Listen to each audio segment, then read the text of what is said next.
జుట్టు రాలిపోతుందా, చర్మం పాడైపోతుందా? వీటికి కారణం హార్డ్ వాటర్ కావచ్చు. మరి ఇంకెందుకు ఆలస్యం? సిగ్నస్ వారి వాటర్ సాఫ్ట్నర్స్ ద్వారా సాఫ్ట్ వాటర్ గా కన్వర్ట్ చేసేయండి. నిజామాబాద్ జిల్లా మరియు ఇటు ఉత్తర తెలంగాణ ప్రాంతం, కొద్దిగా దక్షిణ తెలంగాణ ప్రాంతం, ఇక్కడ సుమారు మేము చిన్నప్పటి నుంచి చూస్తున్నామన్నా ఇప్పటికే సుమారు వేలాది మంది చనిపోయారు.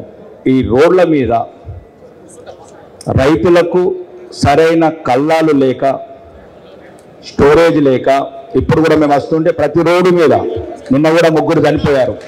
ముఖ్యంగా ఈ ఉత్తర తెలంగాణలో ఎక్కువ ఉందని బర్నింగ్ ఇష్యూ. నిర్మల్ జిల్లా, ఆదిలాబాద్ జిల్లా, కరీంనగర్ జిల్లా సుమారు నిన్న కూడా 3 చనిపోయారన్న ఆర్మూర్లో.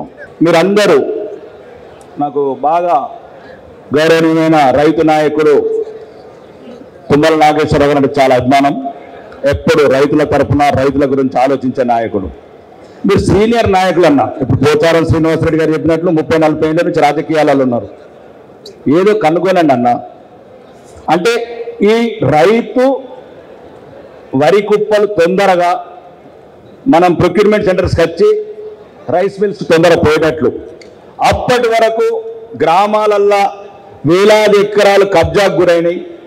ప్రభుత్వం ఏదైనా ఒక యాక్షన్ తీసుకొని ఫలానా ఊర్లో ఒక 10 ఎకరాలు యాక్షన్ అయితే ఒక 5 ఎకరాల సామూహిక కల్లాలు, రైతు రోడ్ల మీదకి రాకుండా, ప్రాణాలు పోకుండా, ఆ రోడ్డు మీద బైకులలో సావకుండా. రెండోది, నిన్నాక మొన్న రెంజల్ వెళ్ళాను, 25 రోజుల నుంచి సంచులు నింపుకొని పెట్టుకున్నారు అక్కడ. ఇది నేను పోయిన సంవత్సరం కూడా గౌరవనీయ మంత్రివర్యులు జూపల్లి కృష్ణారావు గారు రెగ్యులర్గా చెప్పాను అన్న.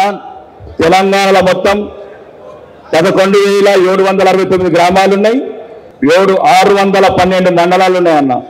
వరేసినప్పుడే కాంటలు ఎన్ని అవసరం, బ్యాగులు ఎన్ని, సంచులు ఎన్ని అవసరం, అవి అప్పుడే ప్రొక్యూర్ చేసి మండల వైజ్గా అగ్రికల్చర్ ఆఫీసులో ఏదైనా వీలైతే స్టోరేజ్ రూమ్స్ కట్టండి. రైతు కళ్ళం మీద, రోడ్డు మీద అడ్లున్నప్పుడు కూడా సంచులు వస్తలేవన్న కొన్ని చోట్ల. దాన్ని ఎవరిని తప్పు పట్టట్లేదు. ఆ వైపు కొద్దిగా మీరు దయచేసి సీనియర్ నాయకులు, మా నిజామాబాద్లో బాగా తీవ్రంగా ఉంది. మీరు ఏం చేస్తారు? సామూహిక కల్లాలు ఒకటి, రైతులకు ఎప్పుడైతే వరి ప్లాంటేషన్ చేస్తామో అప్పుడే మీ దగ్గర ఎన్ని లక్షల ఎకరాలల్లా వరి నాట్లు మీకు తెలుస్తుంది కాబట్టి, ఎక్స్పెక్టెడ్ వరి ధాన్యం ఎంత వస్తుందో తెలుస్తుంది కాబట్టి దానికి అనుగుణంగా అన్న రైతులకు అన్ని ప్రభుత్వాలు చాలా చేస్తున్నాయి. కానీ ముఖ్యంగా ఇట్లాంటి బర్నింగ్ ఇష్యూ కూడా పట్టించుకొని నిరంతరం ఉన్నది 20-30 ఏళ్ళ నుంచి. ప్రతిరోజు ఇప్పుడు మేము ఆర్మూరు నుంచి వస్తుంటే నిన్నగాక మొన్న మహిళా రైతు ఏడుస్తున్నారన్న ఆ వర్షం పడితే వడగొల్ల వానల.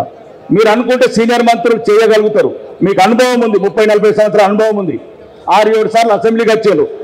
మీరు తప్పితే మళ్ళీ మాకు కొత్తగా అనుభవజ్ఞులం, మాకు అనుభవం లేదు. మీరు సామూహిక కల్లాలు ఒకటి, రైతు వరి నాటేసినప్పుడే మీకున్న ఎక్స్పెక్టేషన్తో ఆ వరి బ్యాగులన్నీ ప్రతి మండలంకి ఏరుకోవాలి, కాంటలు కూడా అప్పుడే ఏరుకోవాలి. వీలైనంత తొందరలో రైతు దగ్గర నుంచి ప్రొక్యూర్మెంట్ చేసుకొని రైస్ మిల్లకు పంపిస్తారా, ఇంకెక్కడ స్టోరేజ్కి పంపిస్తారా, పంపించండి. ఇది ప్రధాన సమస్యలన్నా. ఇంకా ముఖ్యంగా ఈ రైతులు ఇప్పుడు ఏదైతే వడ్లు తూకం వేసి ఇస్తున్నారో కొద్దిగా వీలైనంత తొందరగా డబ్బులు వేయడానికి ప్రయత్నం చేయండి. అక్కడక్కడ రైతులు ఫోన్లు చేస్తున్నారు. రెండోది, ఏదైతే ప్రభుత్వం రైతుల పక్షాన 500 బోనస్ ప్రకటించో అది కూడా వీలైనంత తొందరలో ఇవ్వండి.